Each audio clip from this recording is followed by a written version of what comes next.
Hello, everyone. Welcome back to a special episode of the Sunsetflip Wrestling Podcast. I'm Edgar Soto alongside Mitch Mahan. And ladies and gentlemen, we have a special guest. I have one of my old buddies here. Our guest tonight is more than just an indie wrestling monster. He's someone I've known and respected for over 20 years, believe it or not. Wow, we're old.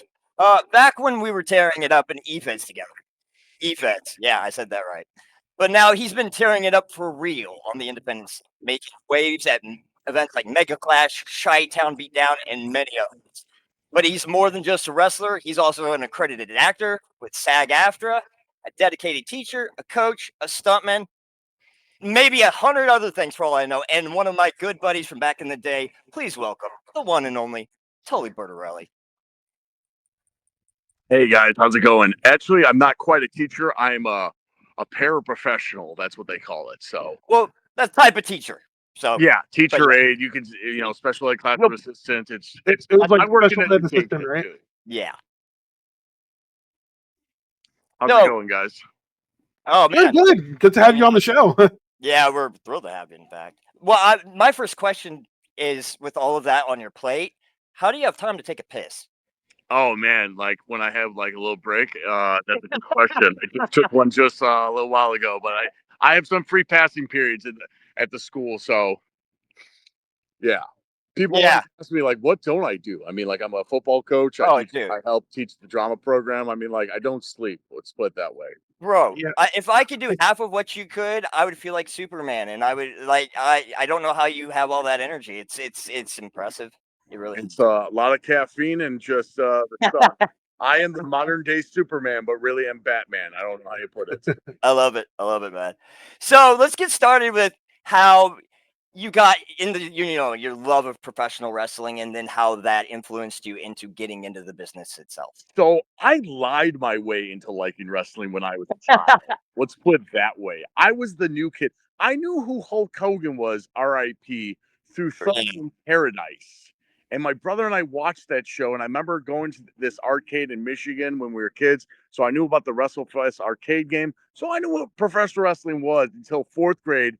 They were talking about wrestling, and I remember playing the video games like WCW, NWO World Tour. Oh, my favorite games. Oh, yeah, I was playing as like Paco Loco, beating up the NWO. So I knew who Kevin Nash was because of Super Shredder. I knew who Scott Hall was. I knew who Six was, Eric Bischoff, Hollywood Hulk Hogan. But I remember when they were talking about like a steel cage match, I was like, oh yeah, I remember the steel cage match against Bret Hart and Owen Hart. I played that in Warzone back in the day, if we want to date myself. And I remember when I first saw wrestling, I had to have been like 10 years old. It was when the big memory I had was when Mick Foley told Triple H that he wasn't going to fight Mankind. He was going to fight him as Cactus Jack. And prior to wrestling, all I wanted to be was either an archaeologist like Indiana Jones, and I realized I can't do that anymore because everything's discovered, but I'll still punch Nazis. Well, not everything. But I wanted to be Chris Farley, or I wanted to be Batman. And then when I saw professional wrestling for the first time, I was like, wow, this is cool. This is like Mortal Kombat, except more theatrical. And there's now a guy saying, finish him, but like, it was so cool to see, and like seeing guys like DX and like Too Cool and like Road Dogg Jesse James and Billy Gunn do like, oh, you didn't know? And I got Rock. Yeah, dude, I got a story. So I was at a show there where they did that, and Triple H. I was at the show where Triple H got the girl to show her titties. Oh, that's awesome, man! Yeah, and I was 13. But then, as I got older, I was going through like being 10, and then probably around my preteens, my friend introduced me to E-Fed wrestling. Oh yeah, Mitch, I think you should explain what E-Fed wrestling is. I tell people all the time this. And this generation doesn't understand what role playing is. No, they think it's like D&D. No. So you are the wrestler. You just have to convey it through text. Yeah, you convey it through text. You do role plays. You come up with a character. You use a wrestler's image. Your own creative. You write up your own promos, and then the best promos win the match. Yeah. So I mean, like, we had guys like Chad Hall, Rob Uzzle, Mike, Sebastian Kane, and then like as I got older, I remember getting the Idiot's Guide to Pro Wrestling. And I saw there was wrestling school. So I did some research and I called up Dory Funk Conservatory when I was like 15. And the next day, like Dory Funk's wife talked to my mom. And then I'm half English, by the way. I know when you hear the name Bertorelli, everyone's like, "What are you?" I'm like, "I'm a mutt." Yeah, But, I'm I Irish remember spotted from English. my So. auntie was calling wrestling schools in England. And then, so growing up, I found like Windy City Pro Wrestling and World Wrestling Zone in Chicago, where I'm from.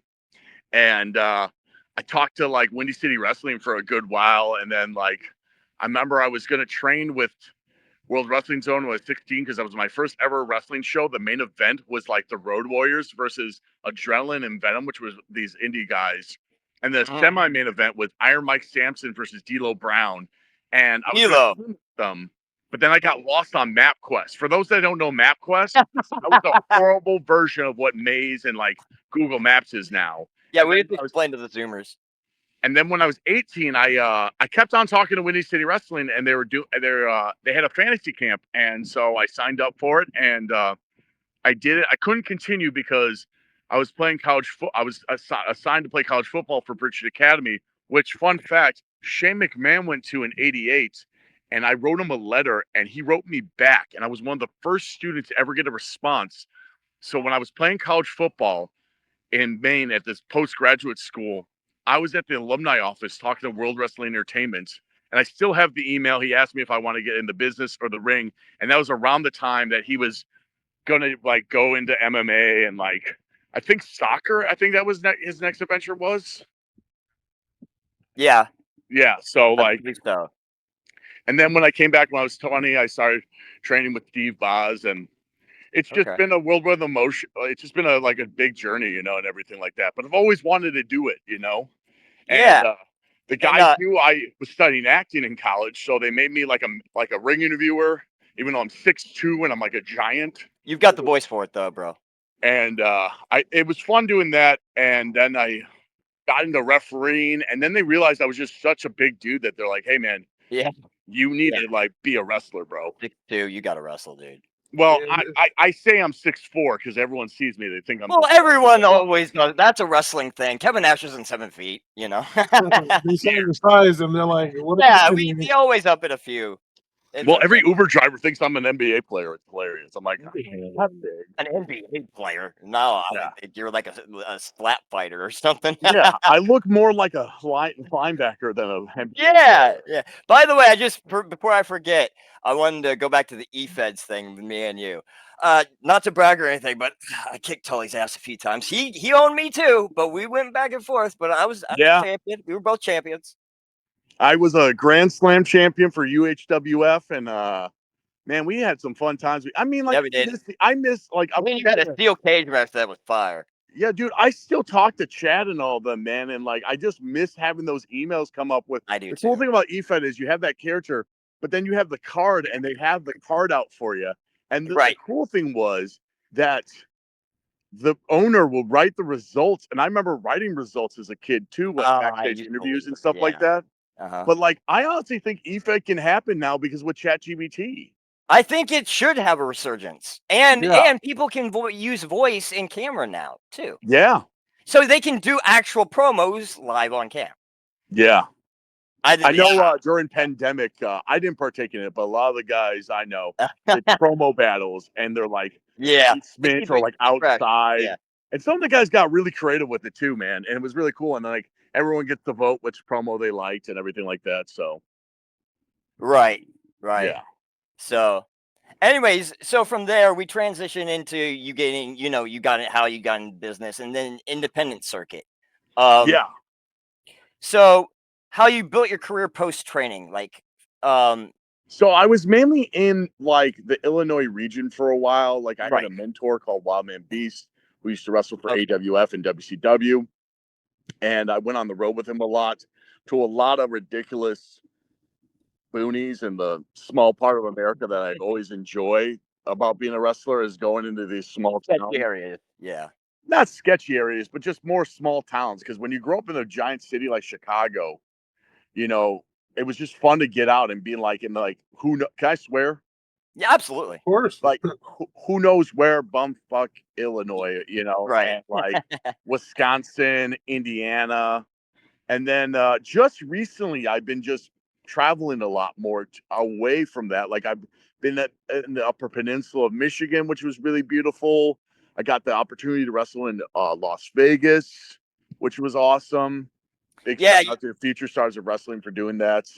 And I had some opportunities, but since I was getting back to school, I had to save my money for flights because being an independent wrestler, Oh you yeah. gotta cover your own costs. If Oh, you're it's willing to make expensive. the trip, you gotta pump up that change and be like, all right, I'll fly myself out. Yep. Mm-hmm. Especially when you're starting out, it's all on you. You got to build yourself up and prove to people that you're worth putting Yeah. money on. And Yeah. if you prove to yourself, and then eventually you get a sponsor Exactly. that find you, and like when you get a sponsor, they cover it for your flights, it's just good times. Right. Yep. Yep. So let's go through a few of your favorite promotions you worked for. So one of my favorite promotions is Fantastic League of Wrestling, which is a Midwest-based company. It's run by a guy named John Bullard, Okay. and that's a lot of fun. That's very much like the second coming of Chikara. It's a lot of fun. It's just a good locker room. Chikara, I miss Chikara. Yeah, you should check out Fantastic League of Wrestling, I will. man. You'll enjoy it, man. I If will. you like Chikara, man, you should go Yeah, for it. I love Chikara. Yeah, I will. I'll definitely check it out. And then I also like Future Stars of Wrestling because I have the opportunity to wrestle in Vegas. That was been a lot of fun. Yeah. UPW, Upper Peninsula. I love the people I work with up there because it's just a fun time. And then I'm at Batbreaker, which I'm gonna be at the Mega Clash for, where I take on Spike Davis for his heavyweight title. And that's just a lot of it's just been a lot of fun. Yeah, dude. I cannot imagine. But so let's see here. So your most memorable matches or opponents on the indie scene as of late? So one of my favorite matches was probably last year when I main evented my first like real big match was at Marquette Mania for UPW. I went up against a guy named Samson. Spoiler, I lost, but it was just really fun that this company took the chance with me because prior to that I was the new guy, and they needed to find an opponent for him, and they were just like, well, they look like good on the poster. Let's make it happen. And we just tore it up. I mean, he got busted open. I bathed in his blood, and I freaked out his wife in the crowd, which was great. Lovely. I love it, dude. That's perfect. Wrestling out in Vegas was a lot of fun when I made my mark at the Nick Botwinkle Battle Royal, and I did over 50 headbutts, and they nicknamed me the Headbutt King of Chicago. Yep. I've noticed that. Another fun memory I've had recently was wrestling for the NWA Chicago, which is affiliated with the NWA, and I got to actually perform in front of my football team I coached for. Oh, that's awesome. Oh, nice. So that was a lot of fun. It was a gauntlet. Spoiler, I did lose the gauntlet, but I did get a pinfall, and the kids went crazy. And then probably my favorite matches have been with my old mentor, Wildman Beast, because if people don't know Wildman Beast, he looks like Abdullah the Butcher. Okay. I'll look him up. Yeah. But he's a phenomenal. Huh? Very familiar with Abdullah. Yeah. Well, yeah. So when I've gone through so many monikers. I'm sure that you chat GBT'd my names and just look down the list and be like, what is this? What is that? Like, right. When I came into wrestling, like, because I'm also an actor, like, I like trying new ideas and trying new characters. So we're both creative. Yeah, we're both creative types. Yes. Well, so one character I did was Loverboy Tiberius Tang. I wish I came up with that name, but my buddy Lumberjack came up with that. And I did a match with him where, like, legit, like, we were in Indiana at Lake Station, and it was like this 6-year-long feud. And I wore this hairpiece that always came off in the middle of the match. I saw that. Punchline. I gotta say something. I saw that and I thought you were serious about it. I was gonna be like, brother, I know how it is to be bald, but you look way better. Yeah, and then the reveal was the skullet. You caught me. But the funny thing was so I gimmicked my tights so my mentor can wedgie me and throw my tights in the crowd. Nice. And it was great. But before the show happened, this old school guy came up and shook our hands. And then after our match, that guy ran from his seat backstage and was like, "Where's the fat fuck and the wig boy?" And they're like, "They're in the cooler." And I'm thinking I'm in trouble. And this guy opens the door and says to me, "Hey, how long you been doing this, brother?" And I'm like, I was in my 20s. I was like, "Oh, sir, I've only been this, like for a couple of years." Yeah. He's like, "Well, Green mark. I wrestle for the world class championship wrestling. I'm Eli the Eliminator, and that's some old school wrestling, kid." And I was like, Tried "Holy to big shit!" dog you. So having like a guy like who was in the old territory days give me a compliment that my wrestling was old school was such a compliment. And like, That's cool. I take that more than a title belt any day of the week, man. Oh And no, I'm dude. like, I think anyone who knows wrestling sees the old school in you, Tully. yeah. And then I remember one time I had my wig pop off once, and the referee jumped out of the ring, was scared shitless. But no, That was I have funny. fun. I mean, like, I also got to like wrestle I- Eric Smalls from like NWA, and we were at a Texas Roadhouse, and like his opponent didn't show up until 2 minutes before the match, so we made a triple threat. But I got to wrestle a little person, which was awesome. You know what my favorite segment of yours was? When you ran around calling all the crowd versions and like just pissing them with F. Yeah, that was fun. I love that. Freehold wrestling. I got to crash a deathmatch wrestling show. I love that. I was like, this is the Tully we need. I don't partake in death matches, but I like to crash parties with them. So And you're all virgins. yeah, come out to woman. Jesus Christ Superstar. I had my one hit wonder with that. Yeah. So, real quick, I wanted to bring up a few things before I do forget these. First off, have you ever been to SCW Sacramento territory? No, I would love to though one day. Oh, dude, it's popping out here. So, yeah. If they're that would be listening, awesome tell to them to see hit that. me up.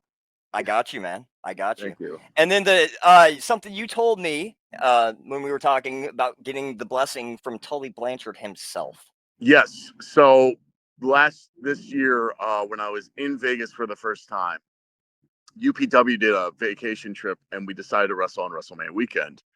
And my downtime was I decided to go to WrestleFest. And I tell everybody, if you're a fan, if you're a wrestler, go to WrestleCon, because like legit, it is the Comic-Con of wrestling fans. Yep. Right. And Yep. you meet all the legends. You can talk their ears off. It is a little musky in there, though, sometimes. Yeah, I know. But at the same time, like, fans are fans. They should wear Yeah. if they need to. Yeah. The They cool should thing- sell it. They should sell it there. They'd make a lot more money. But the cool thing was I got to talk to like all these guys I idolized, and one booth had Tessa Blanchard. Mm-hmm. So I decide, you know what? I'm going to be on a show with Tessa soon. Let me just talk to her real quick. So I go up to her booth. I tell the vendor, "Hey, I'm a worker. Can I say hi to Tessa?" He's like, "Yeah, go for it." I go up to her. I was like, "Hi, Tessa. My name's Tully." She's like, "Tony?" I'm like, "No, my name's Tully." And she's like, "Wait, are you Tully B out of Chicago?" Ooh, so we already knew you. And I was like, "Whoa, yeah, exactly. Like, this is weird. That's How all. do you know that?" And she showed me the flyer for Only Wrestlers, and she was like, "Hey, is this you?" And I'm like, "Yeah, that's me." She's just like, "Let me see your ID." Holy cow, that's your real name? I'm like, "Yeah." She's like, "You want to meet my dad?" And I'm like, "Sure, yeah." That's awesome. And she's like, "How long are you in town for?" Like, "What are you not here?" I told her I was wrestling. She's like, "When you leave?" I'm like, "Saturday afternoon." She's like, "All right, perfect. You can't meet the Horsemen because they're doing a signing in the afternoon. But if you want to meet my dad, he's gonna be here in the morning. Just meet with me. I'll introduce you guys." That's So do my match. I fucking kill it. We set up Marquette Mania, win some slots, power nap, get back up, go back to WrestleCon, and I'm talking to I talked to John Nord, I talked to Dean Malenko and everything like that. And then I asked him, like, "Hey, have you guys seen Tully?" He's like, "Oh yeah, he's over there." And so I'm in line, and Tessa sees me, and she winks at me, and she says to her dad, "Hey, that's Tully B from." I can read lips because I used to be a door guy. "Hey, that's Tully B from Chicago." He's like, "Get out of here." So I'm in line. He's like, "Hey, kid, let me see your ID." So I show him my ID, and he's like, "My God, another Tully B in wrestling. You want a photo?" I'm like, "Sure." And he's like, "Throw them up." And he throws the Four Horsemen sign. Hell yeah. And Hell I yeah. say to him, "Can't do that, sir." And he's like, "Why the hell not? That's the symbol of excellence. You better throw them up. We're not talking." I'm like, "Yes, sir." And he asked me before I left, he's like, "Can you elaborate what you meant by that?"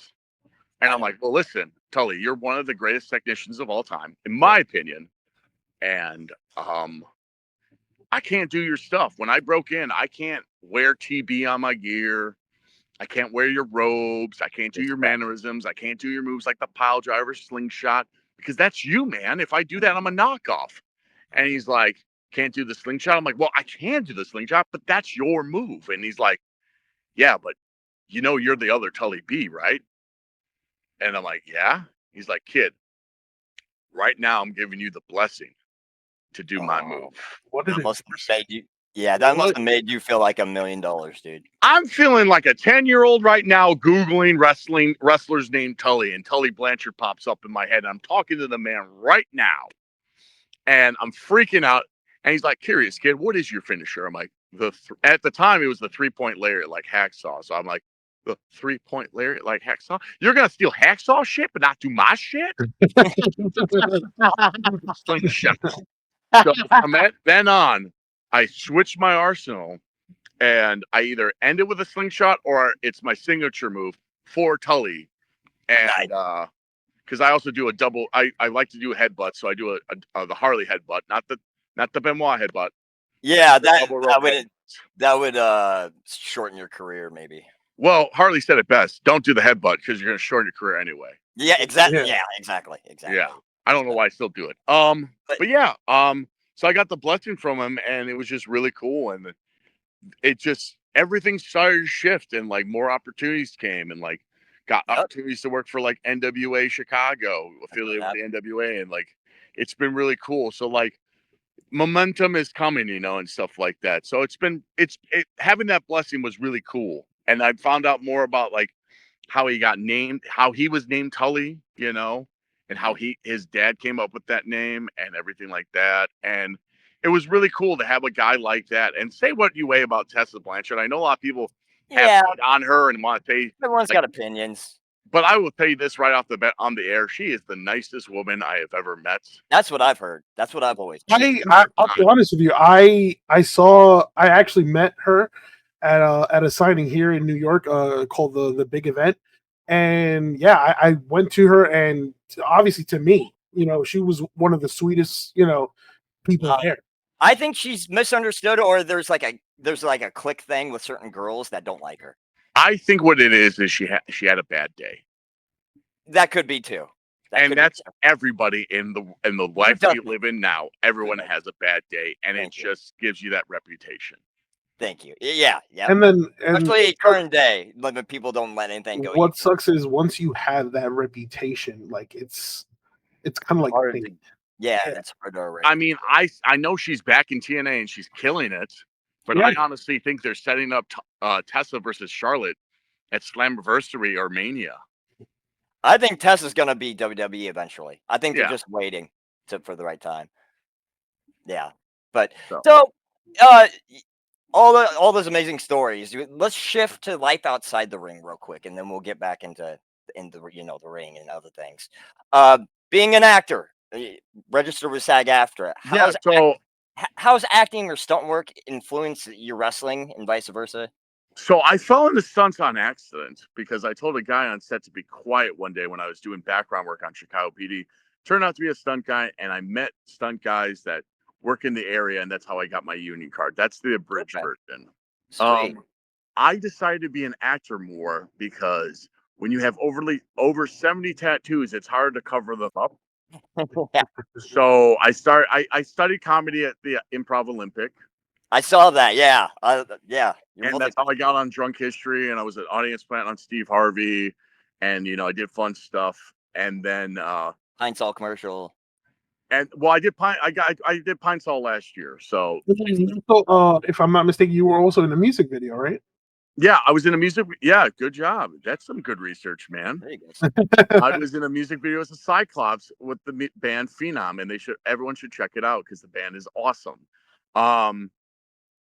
No, I've had a lot of cool opportunities to just act and everything like that, and I like acting more than I like doing stunt work. I have nothing against the stunt people of the world. It's just I don't know. I just like talking. It's more creatively stimulating. I get you. I'm the same way. Yeah, like I worked with a lot of cool people that have doubled people, and I'm not going to say who, but I'm just going to say there are some big wigs in Hollywood. And my stunt dad has been in he's not my real dad, but I call him my stunt dad. He's been in stunt work for the last 40 years, and he's worked on almost every big production from Die Hard to Dark Knight to the Michael Bay movie Transformers and all that stuff. And they're very blue collar, you know? Yeah. Right. And how do you like prepare for like a new role or a character? So I usually just read the lines a little bit, and then I get direction from my coaches at Vagabond School of the Arts in Chicago. Gotcha. You know, a lot of people think acting is easy, and I tell them right off the bat, it is the hardest craft to learn because you learn every day something new about yourself. Mm-hmm. It's just, you never know what casting wants. You know, I've been offered, I can say some fun things that, like, the Smashing Machine, fun story. I was just gonna say, yeah, let's get that. I was right. pitched to be Mark Kerr. I don't look like Mark Kerr. Not at all. Phone call 2 hours later that it went to The Rock. I was pitched to be in Young Rocket Stone Cold Steve Austin, and my buddy Luke Hawk got it, and he was way better than I did. But I impressed casting, and when you start out as an actor, you're going to go through a lot of auditions that you probably won't get. He almost had heels, but Stephen Amell got it. Yeah, I was pitched to be the lead in heels, but with a guy named Stephen Amell. Like, I mean, it's just funny when I was going to be in Queen of the Ring. I was supposed to be Jethro. Went to someone else, but I auditioned for it, and it was cool. Yeah, dude. And I always love getting these cool auditions. Yeah, that's extra experience for you. Great at all, but yeah. Yeah, I'm never going to put them as trivia facts on my IMDb, but like, but Yeah, the thing is this, I love acting more because it's just more fun, and I feel like my presence is more like when you're 6'2" and heavily tattooed, it's just something different, you know. And I also used to be such a big guy. Now that I've lost 6 inches off my waist, that I'm not a lineman, but now I'm a linebacker and everything like that. Like, here's a fun story. So that Pine Sol commercial came about after the strike end. My agent called me up and says, "Hey, I got an audition for you." I'm like, "Oh, cool. What is it?" She's like, "Pine Sol." And I'm like, "Oh, commercials." Commercials are very tough because you got to be very either slice of life or very heightened when you do those. And the way she described my commercial for Pine Saw legit sounded like an adult film. You know? She's like, "You're trapped in the shower with a bunch of other football guys trying to clean a shower." And I had to do like 8 different takes of that, you know? I hope no one had soap to drop. Yeah, exactly. And then so I get the call back and I show up, and just previously I wrestled as Santa Claus with Jesus. Yeah. And Lovely. All that. and basically I was talking about it in the callback, and then what I thought was funny was I didn't hear anything back until Friday. And like, the thing is this, if you don't get it, throw it away. Like, don't think about it. If you want to be an actor and you audition, throw it away. Just don't think about it. Because if you basically do what I do and post on Facebook, if anyone knows any self-help tips for actors, don't do that. Your agent reads your stuff. Mm-hmm. And so, like, when I got the call back, I was originally not given the line. It was given to this other guy, which, if you watch that commercial, the guy with the long hair was Bret Hart and Young Rock. How do I know this? The guy walked up to me and told me that. So we're doing the take, and I never freaking mark out to celebrities. I've worked with Terrence Howard, you know. I worked with the guy from Power, Book 4 Force, you know, and like never mark out to people, you know. And then all of a sudden, I was like, "Oh, Pine Sol Lady's not gonna. They're gonna do like she's gonna be like in another studio in LA, you know." All of a sudden, I hear the voice, "Hey guys, here. I'm sorry I'm late, guys. I just got my hip done." And I was like, "Holy shit, that's the fucking Pine Sol. It's her. It's her. It's my fucking childhood." I was geeking the fuck out, and I would too. so we started doing takes, and then my buddy does the line, and the director says, "Cut. All right, that was a little creepy. Hey, Tully, can you say the line?" And I'm like, "Yeah, thank you, Pine Sol Lady. All right, cool. Let's get some takes of you saying the line with Diana." And I was like, "What?" So, and that happens in commercials, because when you're doing commercials, you're not dealing just with the director, you're dealing with the investors. Oh, yeah. Investors in the other room watching you guys. Right. Mm-hmm. And so when I was driving one of my buddies home, Jose, I was like, "Yo, who do you think got the line, brother?" And he's like, "Bro, I think it was you, man, because he sounded creepy when he did the line. And I'm like, okay. And so I called my buddy who does commercial work. I was like, hey, bud, here's the deal. And then he told me, he's like, listen, man, I'm going to be real with you when I say this. You probably got the line. If not, you're still principal. But if I was going to do the commercial, I would give you the line because have you been told that you look like Mr. Clean? And I really think that was the jab why I got it. Yeah, it could be. It might be, Yeah. honestly. Even though I had a big beard and I looked like Travis I'm Kelce. gonna say, if you shaved, maybe, and slim down like you are now. But yeah. But the cool thing was, like, I got the really, really cool thing where the stars aligned. The uniforms we wore are the same uniform colors that I coach with at the football team I coach for. So that was pretty surreal. Yeah, Okay. that's cool how things line up. So I was like, stars are aligning with that. And then doing a movie with Weekend Getaway, if you ever want me to talk about that later. I got to act with Madman Fulton, which was cool. And that's on Tubi. But it's been a fun career. So like, I mean, like when people ask me like, oh, what have you done? I'm like, done some cool shit, man. Yeah. Like just last weekend at my other shoot job where I'm a door guy, someone recognized me, which I thought I'd never get. And well, you're gonna get that more and more. It'll come. It's coming, buddy. I know, but at the same time, it was like really funny. Like, hey man, you're in Chicago Rot, right? I'm like, yeah. It's hard to get used to. Yeah. I was like, holy shit, that's cool. He's like, yeah, we talked at the Music Box after the premiere. I'm like, oh, cool, man. And then I bumped into this one guy I acted with in another movie where they cut us in the cutting room floor, but whatever. It was cool to see him. Hey, man, at least you got to do it. Yeah. Yeah. And speaking about like acting, are there like any actors or performers who have like influenced your style or approach to acting? Oh man. I really look up to like the OGs. Like I love Christopher Walken. Okay. Hey, I love Harrison Ford. Yep. I like actors that are more believable and not like old school. Huh? Like old school. Tully is very old school. So yeah, like I mean, like when people think old school, they're thinking like Charlie Chaplin. No. Clint Eastwood. Yeah, Clint Eastwood. I love like freaking, Steve McQueen movies. No, I I think Harrison Ford is one of the most natural actors of our time. Denzel Washington's great. Oh yeah, Denzel's the pen. But it's really about like you have to be real to the character to make it believable. Right. If something's not believable, I'm not gonna believe it. Like one of my favorite actors was Robin Williams, and he was just amazing what he did. Because great drama actor, funny as hell. But you watch his dramas; they're just great. Another guy I love that a lot of people say he's over the top is Tim Curry. Like Tim Curry had a mannerisms where he played like the devil. He played Frankenfurter. Like they were believable, but they weren't too over the top. Right. Because if you're over the top in film, the audience will sense it. It turns into a play. Right. Okay. Yep. No, I saw like your clip right on Weekend Getaway as a bartender, right?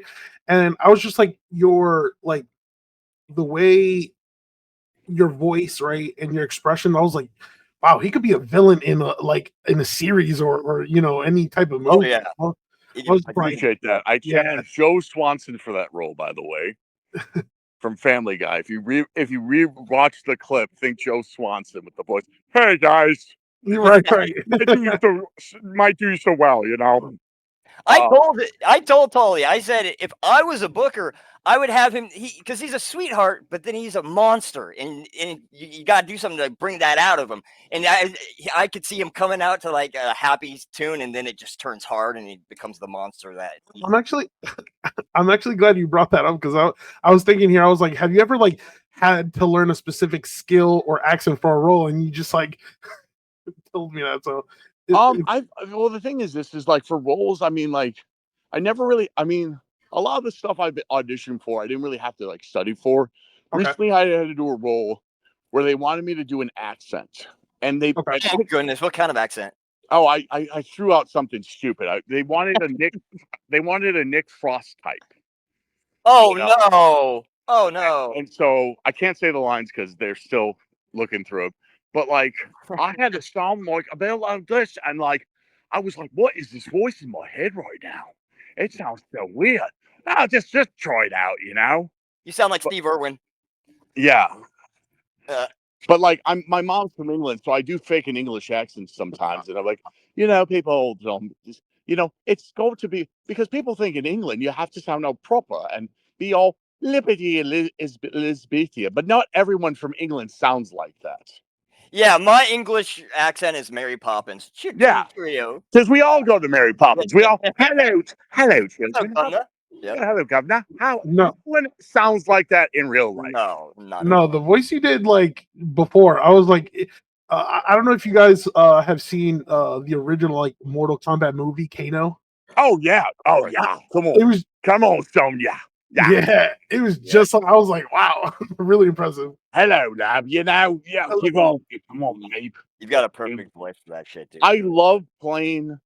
When people ask me like what roles I like to go for, anything. You feed me any role, I want to do it. Because Yeah, in the beginning of my acting career, when I started studying at Vagabond, and I'm doing a shout out to these guys because I love this studio to death. That's awesome. I thought to myself, all the characters I'm going to play are bouncers, bodyguards, criminals, bullies, yeah, weird neighbor. But and one day my coach told me, he's like, it's funny, man, you're not always going to read for those. You know what's funny? You can play a dad. That's true. And this was almost 6 years ago. And that blew my mind. I'm like, a dad? What are you talking about? He's like, Disney dads have tattoos too, And I was like, wow, I never thought about that. And the thing is, this is like, I can play hard, but as you guys said, like Mitch, as you said before, I have a soft side to myself. That's what happens when you're a fucking Pisces. But like, I have that soft side, like, oh, how are you doing today? Like, and when you go into that voice, it's very, very like, oh, he's very dearing right now. Like, it's like, holy shit. And you know what you strike me as, off the top of my head? Arn Anderson meets Mick Foley in Abyss. You have that soft side, but you get hard. I appreciate that. Yeah, I really see that. I see the Abyss in you a lot. Yeah. But like, and that's the thing is, it just has to be believable because like, here's the fun thing. Like I auditioned for this MGM Plus show called Empire of Oceanfront. And the line was very much like, get in the car. Like people will think, get in the car. No one says that. When you look at a guy like me, what sounds more intimidating? I'll read you the line. It's get in the car or get in the car now. That's like riding free candy on a white van. What sounds more intimidating though? Yeah. Get in the car or get in the car now. Put the gun down. The second one. Yeah, exactly. The second one sounds more menacing because it's more believable. And because if you're just going to shout, get in the car, put the gun down. No, that's not how. Yeah, you're right. Get in the car, put the gun away now, or I'm going to kill you right now. Yeah, you could tell by the tone. Yeah. And the delivery, that's everything. Yeah. Totally saying this in public. If people are walking by, that must be funny. Oh, it's hilarious. Down now, or I'll kill you. But I will kill you right now and put you in a body bag right now. I'm kidding. No, you're not. But we love you anyways. Yeah. So let's go back to career highlights and stories. I want to know about your your proudest moments so far. In entertainment? In wrestling. Or in both. It always changes, man. That's the funny thing is. That's the good part about it. Yeah. Yeah. Like I can't be like, oh, this has been my best moment. Maybe when I'm 50. Well, not your most. Okay, how about one that sticks out to you, or your biggest upsets, rivalries, surprises, like anything that sticks out to you? I'm telling you, man, backstage moments. My favorite moment as a wrestler was probably Marquette Mania. That was a lot of fun. Another one that steered me in wrestling was when Flo does a show every year for special needs kids, because I used to work at Special Rec, and we had over 700 athletes, and we did it again this year, and I debuted my new character, Tulk the Destroyer, which is a very barbarian character. Yeah. And the kids didn't even notice it was me because I had a glued toupee on, of course. I love that thing. It looked like a dead raccoon. It was so good. But the cool thing was just giving back to those kids. And that's why I explain to people is like, as a performer, as a wrestler, when you meet someone with special needs, don't freak out. Talk to them because they're your biggest fan. They think it's real. Exactly. And like the Marquette Mania thing was fun because like I got to work my buddy Samson, and it was just really cool because like we did this spot where I hit him with the belt on the outside, and I grab his blood. Good. And he's busted open on the head. I grab his blood and I smear it like Predator. And I yell out, "Are you not entertained like Russell Crowe?" Yeah. And then I throw him back in and I put him in a camel clutch. And I take all that blood because he's now pouring like a pig right now. I smear all over my face and chest. And all of a sudden I hear, "You sick fuck!" I knew exactly who that was. But that was a fun time. For acting, the Pine Sol thing was fun. Almost getting the smashing machine, I would assume, is maybe up there. That would have made you a first class name. Huh? If you had gotten the smashing machine role or even heels, you would be a household name. I mean, the thing is, like, I got pitched. I never got to audition for it. But there's a difference. I thought you auditioned. Okay. No, I auditioned for Young Rock. That was fun because the funny thing was, the scene I had to do for Young Rock was the King of the. I had to do a backstage segment with, Stone Cold talking The Rock, not the actor. I was doing a self tape with my brother, but I also had to do the King of the Ring speech. Now, fun fact, I can't do a Southern accent to save my life, but I can do a 1980s wrestler voice, and they loved it, and they wanted to send me to pitch me the stuff, and I never heard back, and it was just cool. Yeah, like, dude. It's really cool when I audition for stuff that comes out. I never get butthurt where I'm like, "Oh man, it should have been me." No, it's cool that they picked someone else. And you'll get dude. Karma works in mysterious ways. You will get your time, Tully. I'm telling you. Like the cool thing was like working on Weekend Getaway. Like, you just keep it going. It's my friend's first featured, and like gave me the bartender role. I thought originally I was going to be the killer because I gave him the idea when we did our short film. I'm not gonna lie to you. Like once I saw it, I was like, he would be the perfect, like, because you have the size. I was like, and I saw like the posters and I saw the clips. And I was like, you would fit that role so well. Well, the funny thing is when they start PRing for it, that scene in particular was on everything. Oh wow! So people were, and I had it contracted to say, "I'm not the killer," and I'm not spoiling the movie when I say that, but I'm not the killer. But like, it's just really funny when that was happening because so much traffic was coming my way with it because people were like, "Damn, dude, you're fucking creepy as fuck, man." And that's the funniest part because he's a teddy bear when you get to know him, but he can bring out that side that you will intimidate the shit out of you, dude. Yeah. And I love that about you. I really do. But like, it's funny, like watching the trailer for Smashing Machine. I'm like, I cannot play Mark Kerr. Yeah, no. I'm gonna be real with you, Tully. I don't see you. I don't see you playing Mark Kerr. I'm sorry. No, I'm glad. I'm glad it's The Rock. And not me. To me, it's kind of funny. Let's go with The Rock or Tully Bertorelli. I'm sorry, that's just funny to me. No, they're like, hey, what's because when you get pitched, you're going through like 24 submissions, and like one of my dreams is to be in an A24 film. So if A24 is listening, so cool. Let's make it happen, dude. A24, hit him up. Yeah, but like, because I loved Iron Claw. I don't care what people say. I enjoyed Iron Claw. Iron Claw was a beautiful movie. I love that movie. Yeah. But like when I heard Smashing Machine was like, when I saw the breakdown for Smashing Machine, I'm like, oh, this is cool. And then I told my friend, I'm like, hey man, I'm auditioning for. I'm gonna be pitched for Mark Kerr's movie. My buddy looked right at me. He's like, bro, do you know who Mark Kerr is? Like, Google Mark Kerr and look at you. And I'm like, yeah, you're right. Mark Kerr is a beast. You look more like Tank Abbott than Mark Kerr. Yeah. Sorry, I had to say that. Oh, it's all good, man. Hey, Tank Abbott, you want to do a biopic? Let's talk. Yeah, right. There you go. But like But, the whole thing was like, there's more and more wrestling movies coming out, so it's really fun to either get a notification for and everything like that. Yeah, man.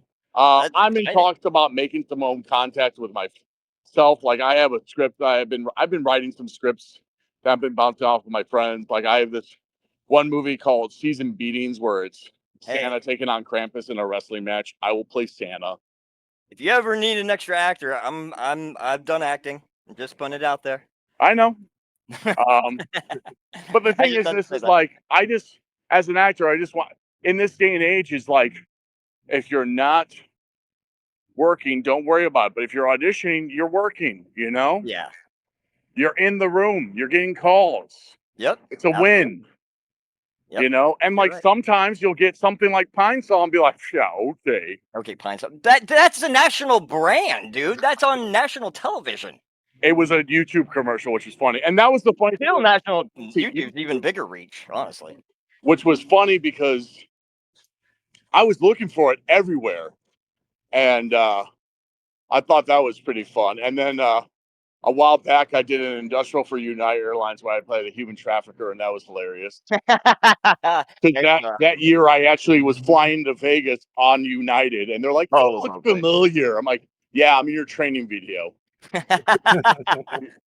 I love it, dude. But yeah. So real quick, this has been a great. We could talk for hours. Me and Tully could, and Soda. We could talk for hours. But real quick, future plans and goals. Like, obviously, who doesn't want to be the world champion? But like promotions, dream matches, like plans in the next few years. My dream is to make more memories for fans to see who have not discovered me yet. Beautiful. I really want to go full time in entertainment, wherever it may be. I would love to be an actor in movies and television. I'm not saying that my age being 37, like I can't do it. I mean, fuck, look at LA Knight. But like LA Knight's my age. Yeah. So but like my goal is just to entertain, you know. I just want to have I can say to myself, my full-time job is I'm an entertainer, whatever it be, acting, movies, TV. Like I have a check in my wallet that I hold for like $10 million, and I did the whole Jim Carrey thing that I keep in my wallet. Oh, okay, the manifestation, yeah. So, whether it may be, you know. Well, dude, I see nothing but bright things in your future. I really, and I'm not just saying. I'll Venmo you $5 for everything you've been saying. All that ass kissing, right? No, I've given you my opinion on certain things you can work on between us. Oh no, but the thing I laugh about is just like, man, when you said 20 years, I was like, God damn. I know, dude. Man, people are listening. Bring back E-Feds. God damn it. Yeah, we got it. Maybe we should. Shit. Maybe we should bring them back. I think it'll be fun with ChatGPT what they come up with. Yeah, that's true. Very true. I think it would be too, honestly. We can do the promos already. Fuck, the people can ChatGPT a promo. But if a real league, you should get it to where, like, to make sure they're not using ChatGPT, you put them on cam, so they have to do an actual promo. That would be hilarious. I think a lot of people would be scared of my face. Yeah, I don't know. There's some people that would love that. People are saying I look like Leif Schreiberg. No, you don't look like Leif Schreiberg. But yeah, I mean, my goal is just, eventually be full time with entertainment, man. Yeah, man. Well, you're on the right track. Entertainment, whether it be acting or wrestling, I think you're on the right track for both. It's been a pleasure talking to you, and I think we're gonna have more talks in the future. Yeah, if you guys want to do 8 episodes, this is just part 1 of the true Tully story. We haven't gone into the past with my life. Yeah, that's on Amazon Prime. You got to sign up for that. Yeah. No. But no, listen. I loved learning more about you, and I think like what was like so impressive was like the way you maintain all your energy and focus while working so many different projects, right? And it's just how to be for that. And I think it's just a matter of time where all that effort, it just takes off. Yeah, Farmer's gonna come to you, buddy. It will. I know it will. It just takes time, like it's a grind. I've been doing. I started wrestling when I was 8. Like I got the first taste of wrestling when I was 18. Came back when I was 20. At the same time, I started acting around that time. It's a craft that never should have, like, you should never say, okay, in 5 years, I have to do this. No, it will come. If you keep on doing it, I it agree. will come.